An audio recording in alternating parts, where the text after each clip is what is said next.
Puji nama Tuhan. Selamat pagi Bapak Ibu Saudaraku yang terkasih di dalam Tuhan. Shalom. Mari bersama kita datang kepada Tuhan.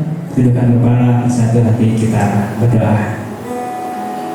Bapa yang maha baik, Bapa yang kami sembah di dalam nama Tuhan Yesus Kristus. Sungguh kami mengucap syukur Tuhan buat kasih karunia-Mu sepanjang kehidupan kami Bapa.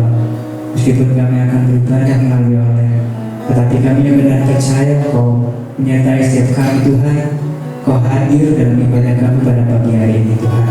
Terima kasih Tuhan, kami siap untuk beribadah memuji nama-Mu Tuhan. Hanya di dalam nama Tuhan Yesus, haleluya, amin. Biarlah sinar kemuliaan Bapa saja yang memenuhi setiap kami, dan kami dapat merasakan hadirat Tuhan.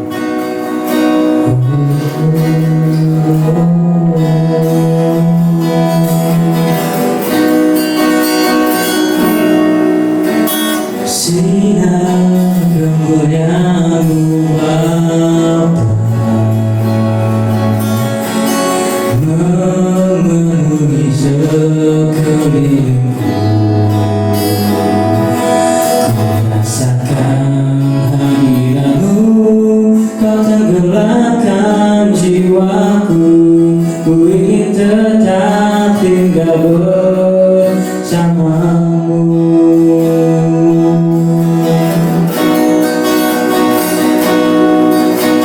Sinar kemuliaan-Mu Bapa memenuhi sekelilingku.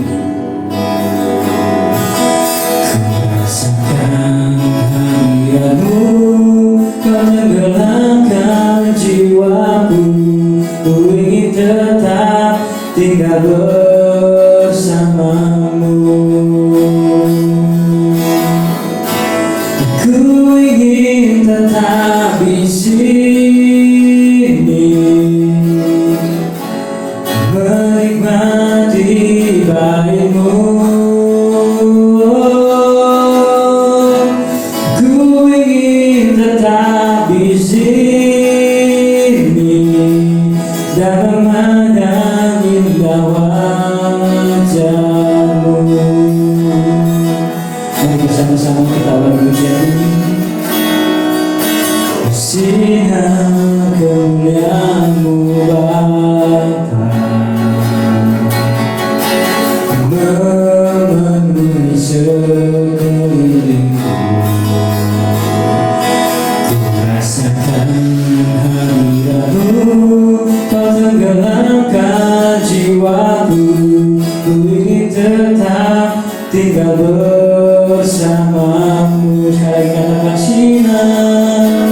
sinar kemuliaan-Mu Bapa memenuhi sekelilingku. Ku rasakan hadirat-Mu, Kau tenggelamkan jiwaku.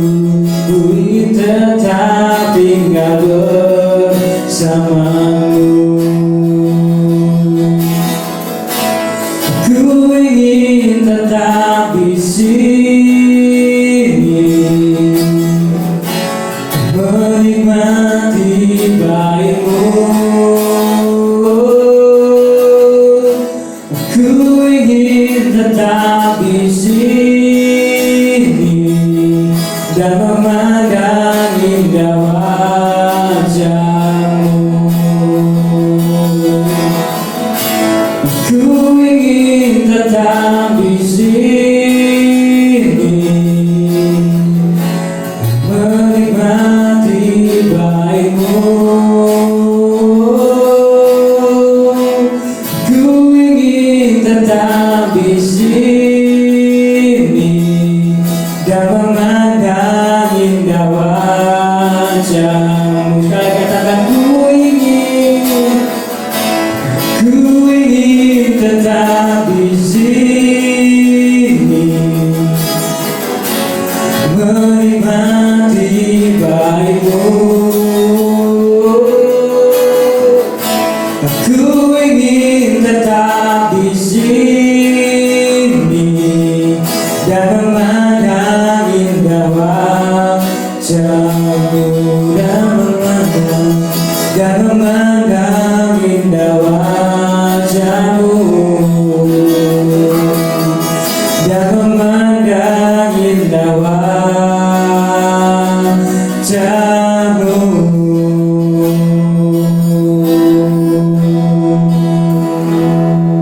Salam Bapak Ibu yang saya kasihi di dalam Tuhan Yesus Kristus.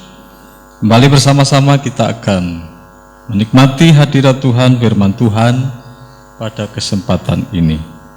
Sebelum kita lebih lanjut membaca, merenungkan firman Tuhan, terlebih dahulu mari kita tundukkan kepala, kita berdoa, biarlah Roh Kudus bekerja atas kita, memberikan kekuatan dan kemampuan kepada kita untuk mengerti serta memahami firman Tuhan pada saat ini. Segala puji dan syukur kami naikkan ke hadirat Tuhan, oleh sebab kasih dan anugerah Tuhan, sehingga kami boleh ada pada hari ini, sebagaimana kami ada.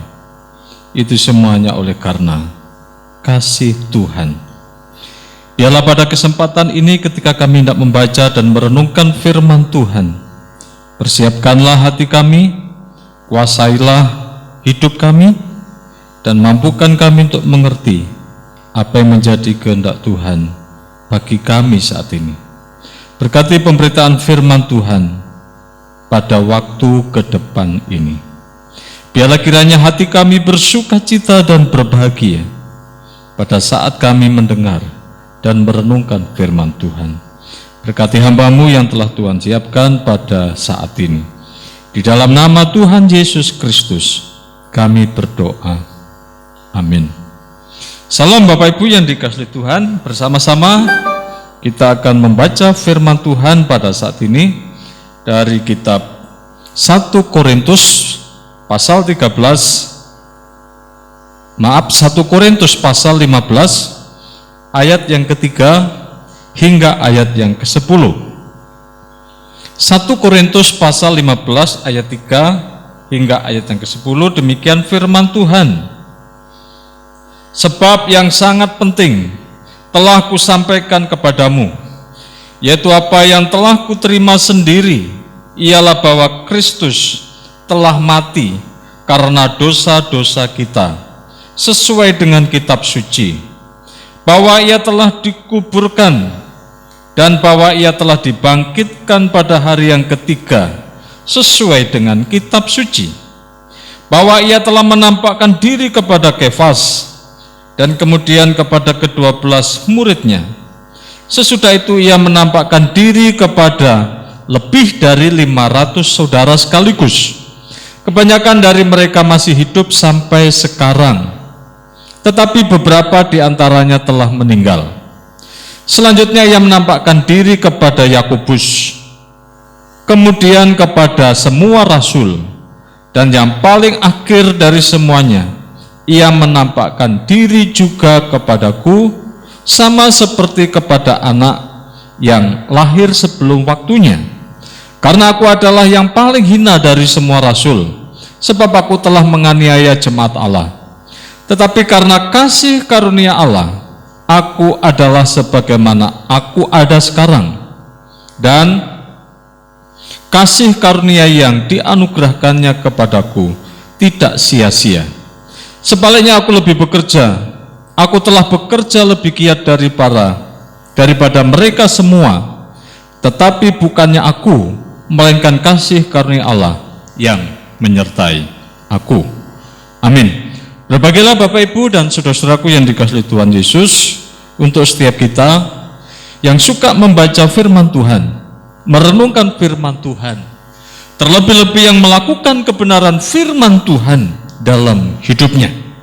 Saudaraku yang dikasihi Tuhan Yesus Kristus, bersama-sama kita akan merenungkan firman Tuhan pada saat ini, yaitu apa yang paling penting dalam hidup ini. Jika kita memperhatikan kehidupan manusia, masing-masing orang memiliki kepentingannya sendiri-sendiri. Mereka bisa menganggap bahwa materi itu yang paling penting dalam hidupnya. Ada lagi yang menganggap bahwa jabatan, kesuksesan, dan yang lain-lain itu sangat penting dalam hidupnya. Tetapi bagi kita orang-orang yang percaya, ada satu pertanyaan yang ditujukan kepada kita. Apa yang paling penting dalam hidup ini? Saudaraku yang dikasihi Tuhan Yesus, Mari bersama-sama kita memperhatikan apa yang penting bagi Rasul Paulus dalam hidup dan dalam pelayanannya. Saudara-saudara yang dikasihi Tuhan, di dalam 1 Korintus pasal 15 ayat 1 dan ayat yang kedua, ini kesaksian Paulus ketika Paulus memberitakan berita baik, berita suka, yaitu Injil kepada orang-orang di Korintus. Jadi Injil itu penting bagi Paulus.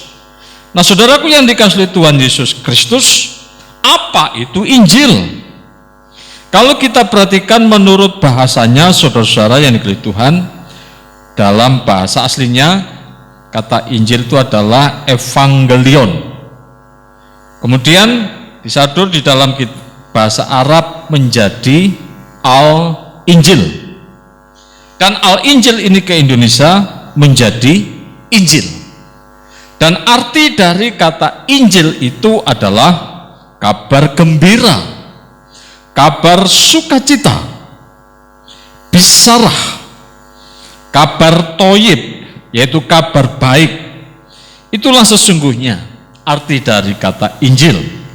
Nah, kabar baik tentang apa yang terkandung di dalam kitab Injil itu? Yaitu tentang Allah yang menyelamatkan manusia melalui anaknya yang tunggal, yaitu Tuhan Yesus Kristus. Sebagaimana yang dicatat dan yang dikatakan dalam kitab suci Yohanes pasal 3 ayat yang ke-16. Karena begitu besar kasih Allah akan dunia ini, sehingga ia telah mengaruniakan anaknya yang tunggal, supaya setiap orang yang percaya kepadanya tidak binasa, melainkan beroleh hidup yang kekal. Itulah intisari Injil. Injil yang tertulis adalah Injil yang memberitakan tentang Yesus. Dan kitab-kitab Injil itu seperti Matius, Markus, Lukas, Yohanes memberitakan tentang firman yang menjadi manusia, firman yang menjadi daging, yang adalah kabar gembira bagi seluruh umat manusia. Jadi Yesus Kristus adalah berita sukacita bagi seluruh umat manusia. Nah, saudaraku yang dikasihi Tuhan, bagi Rasul Paulus, berita tentang Yesus itu sangat penting. Sehingga kemanapun ia pergi, ia selalu menceritakan, selalu membawa kabar ini. Siapakah Yesus itu? Sehingga di mana Paulus berada, di situ Yesus diceritakan. Di mana Paulus ada, di situ nama Yesus diberitakan. Nah, Bapak Ibu yang dikasihi Tuhan, ada sebuah lagu yang sangat indah. Kalau Bapak Ibu memperhatikan dalam buku, nama Yesus terus bersuara, yaitu yang berjudul Cerita tentang Tuhan Yesus. Cerita tentang Yesus, cerita yang mulia, yang perlu disampaikan, yang perlu dikabarkan kepada seluruh umat manusia. Karena Yesus itulah inti dari pemberitaan Injil itu. Yang sangat penting itu, yang telah ia terima sendiri, yang mana yang tadinya Yesus menjadi lawan Paulus, tetapi sekarang apa yang telah dilawannya menjadi yang terpenting dalam hidupnya. Yang tadinya nama Yesus dianggap sebagai musuh, yang tadinya Yesus dianggap sebagai sesuatu yang tidak penting dan perlu dibinasakan, tetapi saudara-saudara, sekarang nama Yesus bagi Paulus sangat penting. Nah, saudara-saudara yang dikasihi Tuhan Yesus Kristus, ada 3 hal yang paling penting dari bacaan yang sudah kita baca pada saat ini. Yang pertama, saudara, kita bisa melihat bahwa Kristus telah mati karena dosa-dosa kita. Yang pertama, bagi Paulus itu sangat penting bahwa Yesus Kristus telah mati karena dosa-dosa kita. Dan ini ditegaskan oleh Paulus pada ayat yang ketiga, itu sesuai dengan kitab suci. Nah, jika kita memperhatikan pada kitab Yesaya pasal 53 ayat 5 hingga ayat yang ke-12, bagaimana penderitaan anak manusia itu. Tidak ada dasar, tidak ada bukti yang begitu kuat untuk bisa menjatuhkan hukuman mati kepada Yesus Kristus. Karena tidak ada dasar inilah, sesungguhnya Pontius Pilatus, dia tidak punya daya, tidak punya power, tidak punya kekuatan apa-apa untuk menjatuhkan hukuman mati kepada Yesus. Sehingga Pontius Pilatus selalu berusaha untuk membebaskan orang yang tidak bersalah. Tetapi karena desakan orang-orang Yahudi yang begitu kuat, salibkan dia, maka Pontius Pilatus akhirnya menyerah dan membuat satu keputusan untuk menyalibkan Tuhan Yesus Kristus. Tidak ada dosa, tidak ada kesalahan yang didapati dalam diri Yesus Kristus. Dia benar, dia suci, dia kudus. Bahkan digambarkan dalam kitab Yohanes seperti anak domba yang tak bercacat. Saudaraku yang dikasihi Tuhan, Yesus Kristus telah mati karena dosa-dosa kita, dosa-dosa umat manusia. Dan inilah bukti kasih Allah itu. Karena begitu besar kasih Allah akan dunia ini, sehingga ia telah mengaruniakan anaknya yang tunggal, supaya setiap orang yang percaya kepadanya, yang percaya kepada Yesus Kristus, firman itu, firman yang bersama-sama dengan Allah, dan yang firman itu adalah Allah, dan yang firman itu telah turun ke dunia dan menjadi manusia sama seperti kita. Dan barang siapa yang percaya kepadanya tidak akan binasa, melainkan beroleh hidup yang kekal. Saudara yang dikasihi Tuhan, ia mati sesungguhnya karena dosa-dosa kita. Bersyukur oleh dialah kita dibebaskan dari segala belenggu dosa. Dan inilah sesungguhnya kemerdekaan yang sejati. Mengapa ini penting bagi Paulus? Ini juga harus menjadi sesuatu yang penting dalam hidup kita, agar kita sungguh-sungguh memiliki kemerdekaan yang sejati, sehingga kita tidak lagi dibelenggu oleh kuasa dosa, tapi kita sungguh-sungguh dibebaskan dari dosa oleh darah anak domba. Yang kedua, saudara-saudaraku yang dikasihi Tuhan, kita bisa lihat pada ayat keempat, ia telah dikuburkan dan bahwa ia telah dibangkitkan pada hari yang ketiga. Sekali lagi ditutup dengan satu kata, sesuai dengan kitab suci. Jika kita memperhatikan dalam beberapa ayat di dalam kitab Perjanjian Lama, seperti di dalam kitab Mazmur pasal 6 ayat 8 sampai yang ke-10, khususnya pada ayat 10, firman Tuhan berkata, sebab engkau tidak menyerahkan aku ke dunia orang mati. Kemudian di dalam kitab Matius pasal 12 ayat yang ke-40, sebab seperti Yunus tinggal di dalam perut ikan 3 hari 3 malam, demikian juga anak manusia akan tinggal di dalam rahim bumi 3 hari 3 malam. Demikian juga dalam kitab Kisah Para Rasul pasal 2 ayat 24 hingga ayat yang ke-32 mengatakan, tetapi Allah membangkitkan dia dengan melepaskan dia dari sengsara maut, karena tidak mungkin ia tetap berada dalam kuasa maut itu. Jadi Yesus yang telah dikuburkan dan yang telah bangkit dari antara orang mati pada hari ketiga, itu sudah ditulis di dalam kitab suci. Dan semua peristiwa ini terjadi sesuai dengan kitab suci. Bahkan saudara-saudara yang dikasihi Tuhan Yesus Kristus, berkali-kali saya terus mengulang-ulang bahwa kepada murid-murid Tuhan Yesus sendiri telah memberitahukan dengan jelas dan gamblang dan tanpa perumpamaan, yaitu isi pemberitahuan itu diberitahukan kepada murid-murid.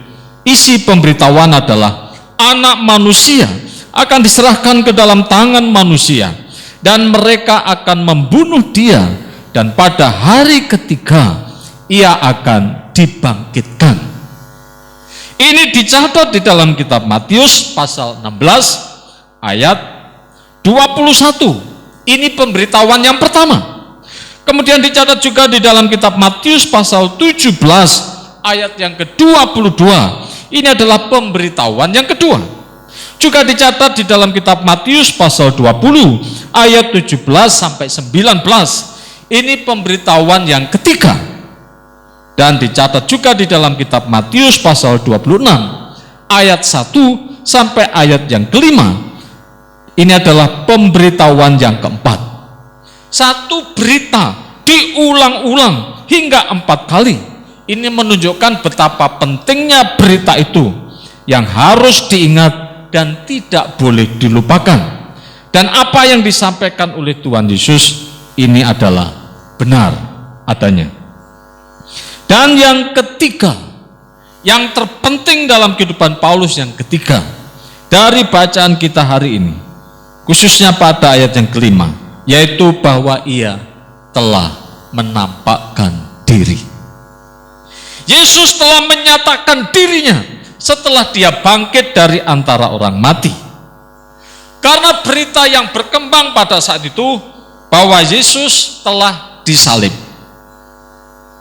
Orang yang disalib tidak mungkin hidup, dan berarti orang yang disalib itu harus mati. Dan setelah orang-orang yang disalib itu mati, kemudian diturunkan dan mayatnya kemudian dikubur. Demikian juga dengan Yesus yang sudah mati pada saat disalib, dia diturunkan dan kemudian dikubur. Tetapi apa yang dikatakan oleh firman Tuhan dan apa yang dikatakan oleh Yesus sendiri, anak manusia akan diserahkan ke dalam tangan manusia dan mereka akan membunuh dia, dan pada hari ketiga ia akan dibangkitkan.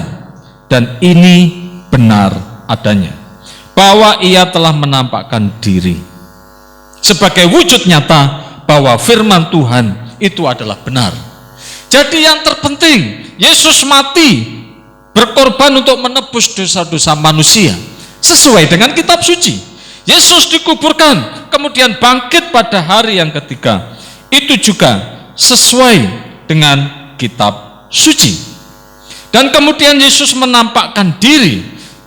Di dalam ayat yang kelima dicatat, dia menampakkan diri kepada Kefas. Saudara-saudara yang dikasihi Tuhan, Kefas itu adalah bahasa Aram.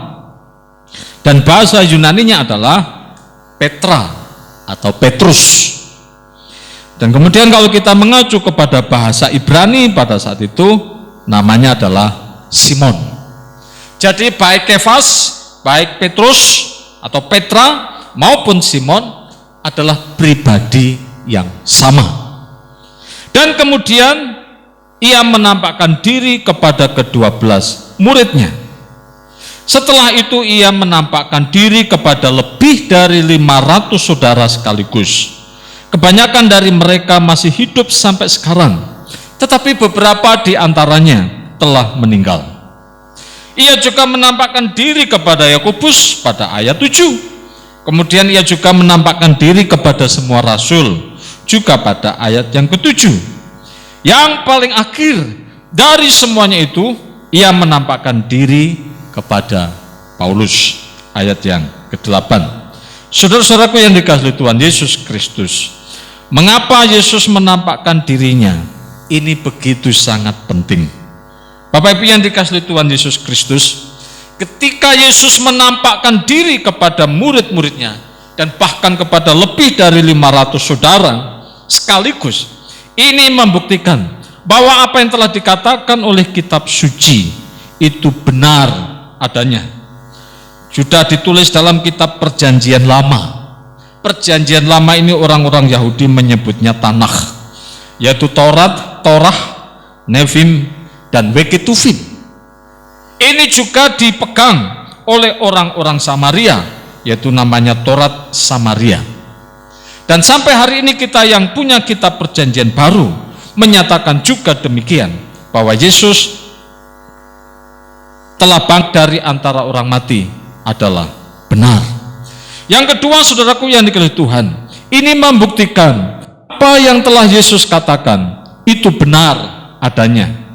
Sebagaimana kesaksian para imam-imam kepala dan orang-orang Farisi di hadapan Pontius Pilatus yang dicatat oleh kitab Matius pasal 27 ayat 62. Tuhan, kami ingat bahwa si penyesat itu sewaktu hidupnya berkata, sesudah 3 hari aku akan bangkit. Jadi kata-kata Yesus telah didengar oleh imam-imam kepala, telah didengar oleh orang-orang Farisi, bahwa anak manusia, yaitu Yesus Kristus sendiri, akan dibunuh, tetapi pada hari yang ketiga akan bangkit dari antara orang mati.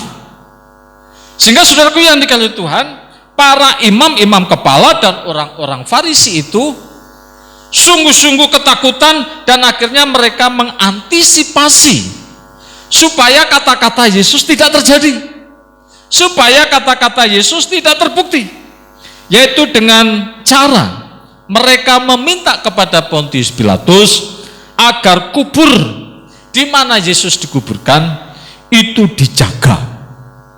Bukan hanya dijaga, tetapi harus dimeterai. Dan permintaan mereka, saudara-saudara, disetujui oleh Pontius Pilatus, sehingga kubur itu dijaga dengan ketat.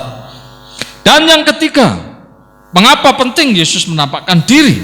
Dengan begitu banyaknya saksi yang telah melihat Yesus yang telah bangkit dari antara orang mati itu, menyatakan bahwa kebangkitan Tuhan Yesus dari antara orang mati adalah fakta. Dan ini adalah fakta historis, sebuah peristiwa yang pernah terjadi dan didukung oleh banyak saksi. Saksi ini penting karena saksi-saksi ini telah melihat sendiri secara langsung. Kebangkitan Yesus adalah fakta dan tidak seperti cerita yang dibuat oleh orang-orang Yahudi, imam-imam kepala dan tua-tua Yahudi. Bagaimana mereka telah membuat cerita. Matius pasal 28 ayat 11 sampai yang ke-15.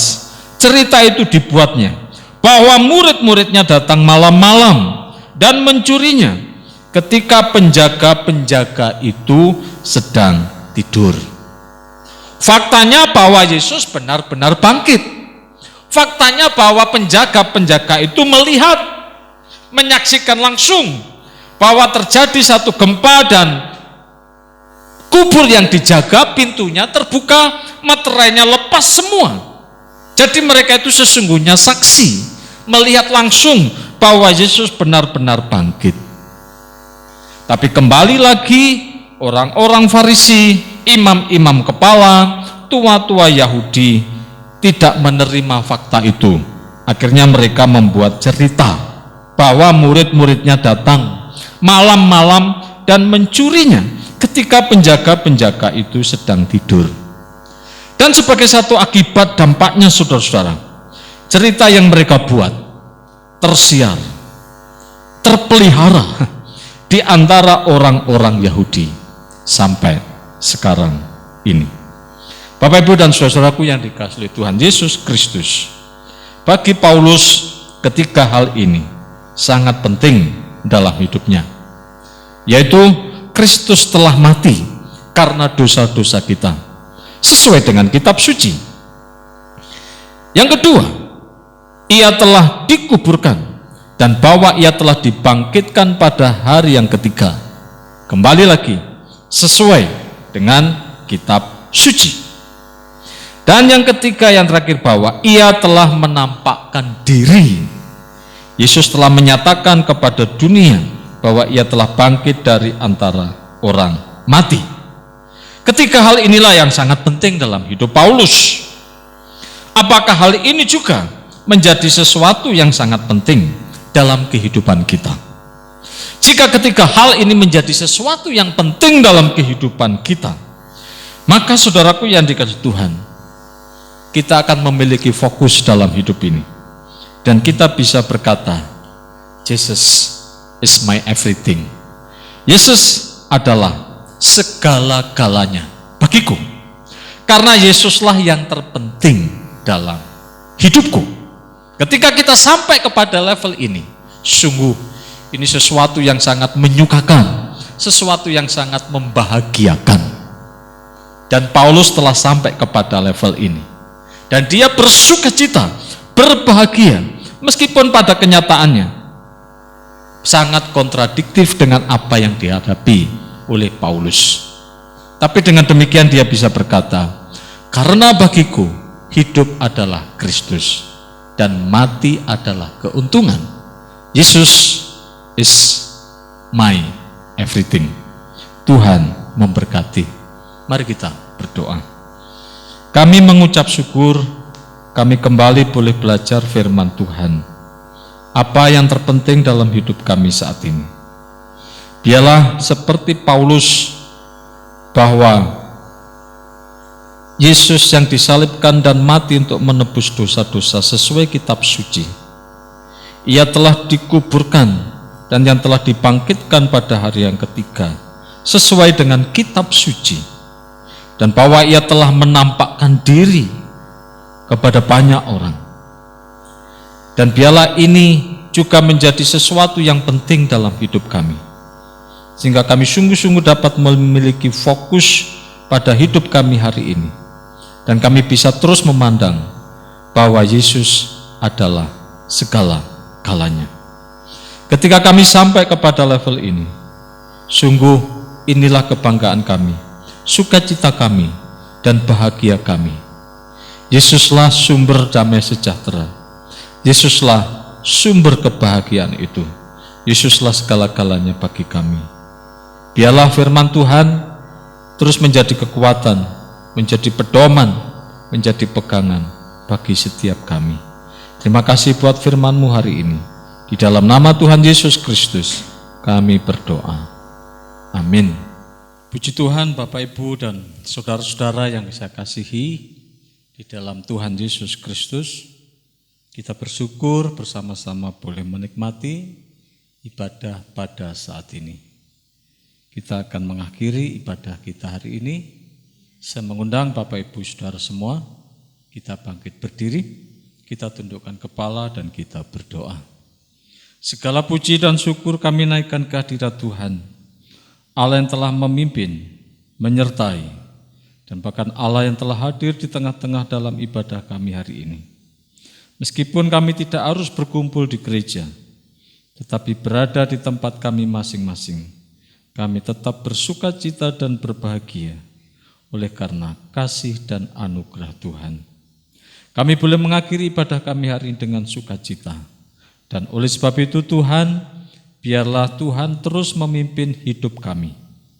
Tuhan senantiasa menyertai setiap kami dalam seluruh kegiatan dan aktivitas kami masing-masing, baik di dalam rumah ataupun di luar rumah.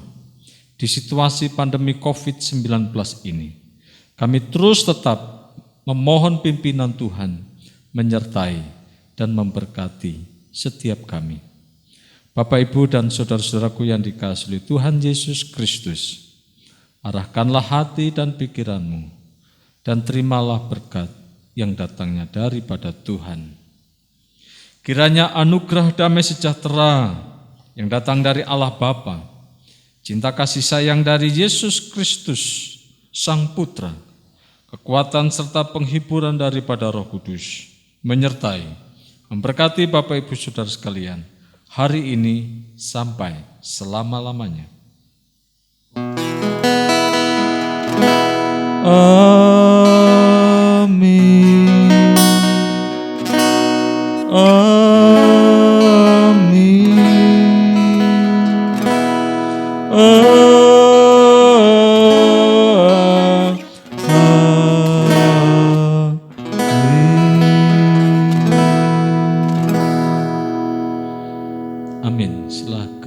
duduk, kita ambil saat teduh sejenak.